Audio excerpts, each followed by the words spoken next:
Good afternoon. Welcome to our July webinar for the Network Plus for Heating and Cooling. My name is Jackie Bell. I'm the Network Manager for the network, and I'm here because the academics are all on holiday. So you've got me to chair this event, which I'm delighted to do. This event is organised through the EPSRC Network Plus for the decarbonisation of heating and cooling, and is part of a series looking at the different challenges of decarbonising our heating and cooling sectors and behaviours. This month, we are delighted to welcome speakers from Leeds Beckett and Lincoln Universities for leading research into user perceptions of hydrogen for heat and the use of phase change materials for thermal energy storage. We are very grateful to both of our presenters for providing their time today. So our next presentation will be from Dr. Sumit Konar from the University of Lincoln. Sumit, an instrument scientist in the School of Chemistry at the University of Lincoln. He completed his master's degree at the Indian Institute for Technology in Madras and his PhD with Professor Ulrich Hausmann at Stockholm University. And since then, he has worked within the School of Chemistry and to the Centre for Science at Extreme Conditions, a multidisciplinary centre focused on the study of materials under extreme conditions. And Sumit's presentation will be on a network-funded project that he's been undertaking this year on the solid phase change materials for thermal energy storage applications. So Sumit, if you're able to share your screen, you can take it away. Thank you very much for inviting me for this webinar. It's a great pleasure to be here. And I would like to thank this Net Zero Research Network for the funding and for the opportunity to speak in front of you. So it was a fantastic presentation, the first one, but I will take you completely to a different world in my presentation. It will be more about new materials for thermal energy storage applications. So as Jackie mentioned, that I'm coming from School of Chemistry at University of Lincoln. So many of you know where Lincoln is, so it's probably, so you can see in the map, so we are kind of East Midland. And I belong to School of Chemistry and also the Bridge, our new facility for commercial projects and commercial research. So actually, I was born in India, then I did my master's from IIT Madras, and then I moved to Arizona to start my PhD. Jackie also mentioned about my journey. So, and then I came to Sweden, completed my PhD with the same supervisor, then came to Edinburgh and I did my postdoc at Edinburgh University. So throughout my journey, I was always interested in solids, and during my PhD, it was inorganic solids, and during my postdoc, it was organic molecular solids. But then I started thinking that how my research is going to help the world, the current situation. Can I really help to develop materials for thermal energy storage application? And then I was thinking for last couple of years, how can I do that? And then actually when everybody is talking about global warming, climate change, and then of course we know that we are going towards the renewable energy. And whenever we want to do the renewable energy, we need to know some numbers. How much we need if we want to charge our planet with renewable energy. So I did a search like a year ago, and I found that the global power usage would be 18 terawatt. That means around 18 terajoule of energy will be used per second. So tera is a big number. So just to, if you think about the current renewable energies, that is the maximum capacity, maximum energy we can get from the renewable energies, like tidal, hydroelectric, wind, biomass, geothermal. And then we have also solar. Solar is huge, and that's why solar energy, although it is not very promising for countries like UK, but still, I think that solar will play a big role there, and particularly the solar PV. At this moment, it is increasing every 2.5 years. And then I think that like in 20 years, the whole planet can be charged with solar energy itself. I'm not against of any other energies because everything is important. Wherever we are, we need to utilize wind, we need to utilize all the other energies, but solar is a huge potential. Then we talk about a lot about renewable energy, but what about renewable heat? Because the sun is not always shining, wind is not always blowing. So then we need to think about the energy storage. But whenever we think about energy storage, we need to think about where we are using our most of the energy. The most of the energy is for heating and cooling. It's not for electricity, it's not for transport. More than 50% of energy is used for heating and cooling. So we need to think of in thermal energy storage material. And then there are various ways you can store heat. We know the hot water bag, and that is how we store heat by using the sensible heat or the of the water. And that is quite good because water is a fantastic material. 4.2 joule gram per centigrade is huge, but we also need to find materials which can be used for high temperature heat storage, and also wherever we can store heat at a particularly operational temperature. So during this transition, during the operation, the temperature will remain constant. And then we have latent heat. Latent heat is whenever there is a transition between solid to liquid. For example, ice melts to water, then you see the temperature doesn't change until the whole ice melts to water. And that is a huge amount of heat compared to sensible heat, because at that time we are changing the phase of material. And that's why it's called phase change materials. So these materials are extremely popular nowadays, and some of them are really, some of them are commercialized. And actually, this is the idea I said, that whenever ice melts to water, we get 334 joule per gram. And that is equivalent to taking water to 80 degrees centigrade from 0 degree. So you see the potential of latent heat storage is huge, because it is a huge number compared to the sensible heat. And that's why phase change materials are very popular. But then when I wanted to contribute my expertise to the development of phase change material, I quickly do some search, like what are the potential materials at this moment, what are the materials currently in use. So you see there are lots of different materials, phase change materials for different temperature applications. And they are all solid liquid phase change materials, like water, paraffin, salt hydrate, polyalcohol. And you can see in the y-axis, we have the energy density. So we always want the higher, the better. Okay. So these are the solid liquid phase change materials in both organic and inorganic system. But then I wanted to go to even higher temperature, and what happens there? So if we wanted to go to high temperature, then we need to deal with hot liquid.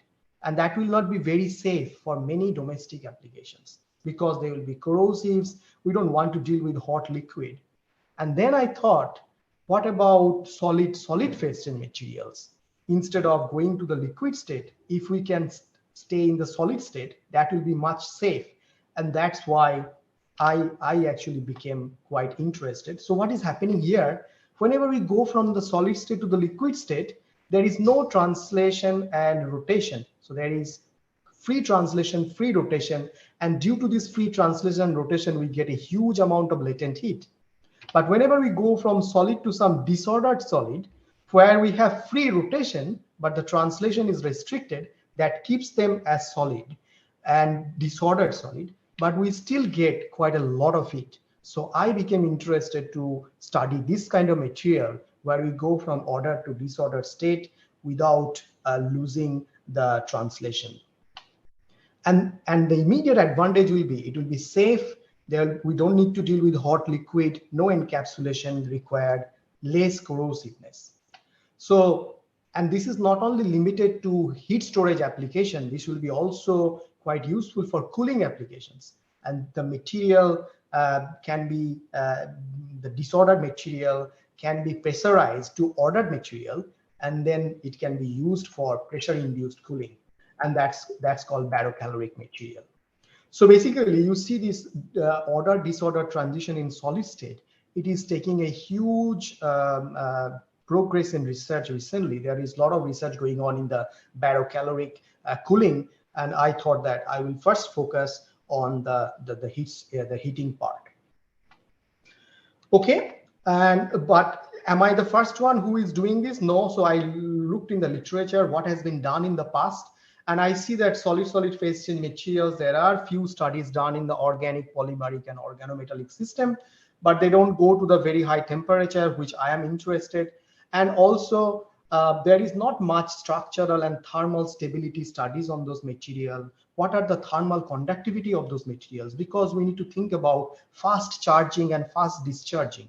So it's not only about the energy density, it's also about the thermal conductivity. So I saw that there is a huge potential for doing systematic study in this field.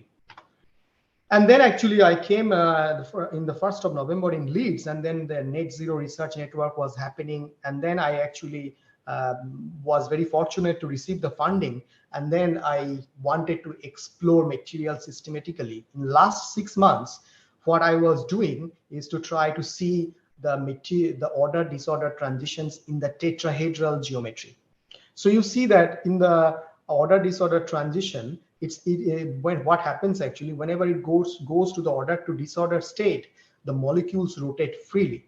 And then there are various types of different molecules like tetrafluoroborate, sulfate, molybdate. They have this tetrahedral geometry in the inorganic system. And then in the organic system, we have neopentyl glycol, cyclohexanediol, and adamantanol. And I wanted to see what are the structural changes during these phase transitions. Are these materials really thermally stable? What are their thermal conductivity?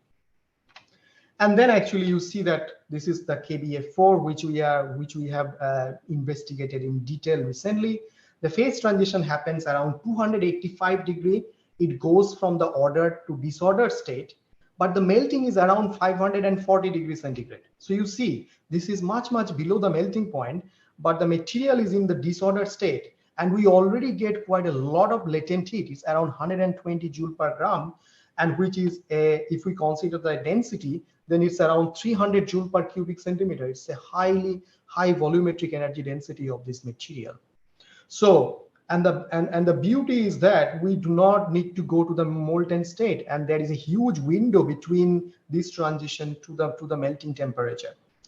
Then actually, I thought, okay, we can look for this material in a proper way in our thermospectroscopy lab in University of Lincoln. So as you can see, we have a fantastic thermospectroscopy lab where our thermal instrument is connected to the mass spec, and we can actually do the evolved gas analysis as well using FTIR, and then also this is connected with GCMS.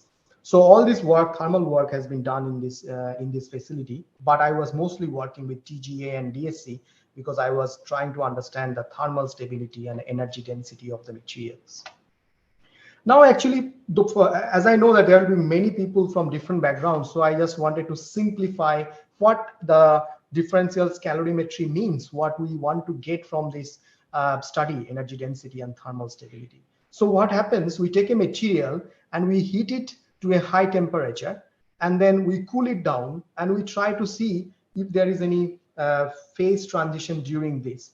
And then for different material, the phase transition temperature will be different, and the amount of area, the area of the peak will tell you how much is the latent heat. And wherever you see the transition, that's the transition temperature. So as you can see, for different material, transition temperature and the latent heat is different, which is good for different applications. But are they really stable? That's why we need to do many cycles, and you need to make sure that the material is thermally stable after many cycling. So this is now, if we want to give you some number quantitatively, so what students did after each measurements, they calculated the transition temperature and they calculated the area under the peak. And from these two, we can see the energy density and transition temperature. So you see that during the heating, the transition happens at a higher temperature, and during cooling, it actually supercool a little bit, overcooling. So instead of 290, it is a slight hysteresis we see around 260. And actually, this has been done many times, and we saw this material is quite stable. But as I told you, that for different materials, the area is different, the peak positions are different, and that's why it is quite interesting. And then we did many cycles, and we tried to get the thermal stability. And this is, you see the residual mass, and we see the residual mass is almost close to 100 degree within ±1%.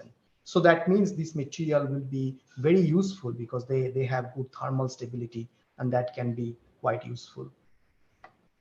Now, as I told you that we have studied a lot of materials in the past, but we are now focusing on only 2 materials, because for the funding criteria, we have to publish a paper within few days. So basically, we are now focusing in detail on potassium and sodium tetrafluoroborate. So I will be giving you a highlight of what has been done in these 2 research. So basically, we were very fortunate that we were able to go to France during this project, and we used European synchrotron radiation facility, and we did some really high quality diffraction measurements at those facilities. So you can see that 3 students from University of Lincoln and me, we went there during the Easter break, where nobody will be there, and we were using the bright source of the European synchrotron in France and enjoying science, and of course some fun as well. So then why we wanted to go there, why we cannot do it in normal laboratory? Because in normal laboratory we cannot get this high resolution diffraction, and high resolution diffraction is absolutely necessary if we want to understand these order disorder transitions. So what happens in this material, as you can see, the material looks, those of you who are not familiar with diffraction, you know that they all look very similar. Yes, they were similar. There is no, it looks like the same phase, that's the orthorhombic phase. And whenever we see, we just saw some expansion because we were going to the high temperature. Other than that, nothing happened, right? But then when we went to this above phase transition, then you see, anybody can see that there is a clear difference between the powder diffraction pattern. And then also it remains the same. This is exactly what reminded our KBF4 DAC's data. And you can see that there is a huge jump in the volume, and that's what the phase transition means. So this is what we saw in the DAC, that there is a phase transitions, and here we see there is a unit cell volume increases whenever there is a phase transitions. So this is the study we did in detail in ESRF for all the different materials. We studied 9 materials in total, and only 2 of them we are putting in the paper for our first paper. So again, then we did cooling, and then we tried to see exactly the same observation we saw. So it came back to the room temperature phase, and we saw some hysteresis there as well. So which makes sense with our DAC data at Lincoln. And now for the paper, actually, we are now showing a very, not only about the unit cell volume, but we are also showing how the unit cell parameter changes, because each crystal is like a box, and the smallest building block in the unit cell of a crystal, we call it unit cell. So it's like a box, like length, width, and the height. So that is how you can relate that how this length, width, and height, they changes with temperature. Are they all isotropic or anisotropic? And that kind of detailed study we have done in ESRF, and that will be in our publication. And this is exactly the same way we will be doing for other material as well. So, and as we told you that KBF4 and NABF4, this will be kind of a really, for the first time, we have collected such a high quality data, and we hope that it will be a very good publication. Now, actually, we didn't stop us only by experiment. So we also collaborated with our computational friends, and we wanted to understand what is happening with the material, with the calculations. And as you can clearly see, the fluorine atoms is moving very rapidly, because this is mean square displacement. Potassium and boron, they are kind of static. And so this will be also included in our paper, and we try to understand what is happening in the tetrahedral geometry, how that is affecting the whole structure. And if we understand this fundamental aspect of it, then we will be very then we will understand this order disorder transition better, and then we will be able to develop new materials. And as I mentioned, that it's not only about the energy density, we are also trying to look at how what is the thermal conductivity of this material, and what are the numbers, because these are not reported in literature, and we have done thermal conductivity measurements. Not only that, we are trying to understand how the thermal conductivity changes during the phase transition. So this is one of our collaborators from the project from University of Birmingham. He has already done this study recently. And as I said, that other materials, I'm not going to talk you in detail. I will just show you that that has been done with the DSC study, and also at the ESRF. We saw beautiful phase transitions, and that will be all published in next few months. And this is not only, and as you can see, for different materials, the phase transition temperature is different, and that means we can use this material for different heat storage application. For example, this material phase transition happens around 42 C. 42 is 40 degrees, is a very good temperature for a lot of applications because it's relatively low. For example, on the other hand, molybdate, they have a very high temperature phase transition, which has a different application like industrial waste heat recovery and other stuff. So all good. And it also allowed us to do some more detailed study using Solidstate NMR, how this material changes with temperature. And this is again, probably we are the first, if not very few in the at this moment currently trying to understand this order-disorder transition in various different way, particularly using variable temperature NMR. So this funding, whatever we received, was very, very useful for me as an early career researcher to do a lot of collaboration and continue research in this exciting area. And we are thinking about practical application of this material. So we thought about how this material reacts with the metal. So I have already done some work when I was in Edinburgh to look at the surface roughness using atomic force microscopy. And then we see that this material is quite good for stainless steel, where you see that the surface roughness is only like 60 nanometer or so before and after the changes. And now Dr. Michael Chen from Edinburgh University, he is a co-I on this project, and he is looking this material using high temperature AFM. And that is, again, a very, very novel study on this kind of material, which is ongoing. Now, I will finish this talk with so far, we all talked about all the fundamental science, but why we are doing this? I told you that solid is quite good because it's safe for domestic applications. We don't need to deal with hot liquid, but can we help the world? Yes, absolutely. So whenever we talk about heat, we only think about domestic heating, but it's not only about the domestic heating. Cooking also takes care of a huge amount of heat, and the developing countries, there is a 4 million premature deaths each year, and that because of the lung diseases, because still the cooking is done in this way. But there is when I looked at the solar cookers, I found that current solar cookers, they all need sunlight to do the cooking. And if it is, but there might be a cloudy day, we need to do cooking in the evening, and then we cannot do it because these cannot be done after the sunset or on a cloudy day. And then I thought, while I was in Edinburgh, that can we actually make a solar cooker which will be used, which can be charged during the daytime and can be used to cook at the nighttime. So this was my previous grant, what I got when I was a postdoc in Edinburgh. It's a Global Challenge Research Fund. And as you can see, even in Scotland, where there is very less sunlight, we were able to charge this with a 36-volt solar panel, and we were able to cook it with the stored heat. And that gives us promises that this material will find application in various different ways.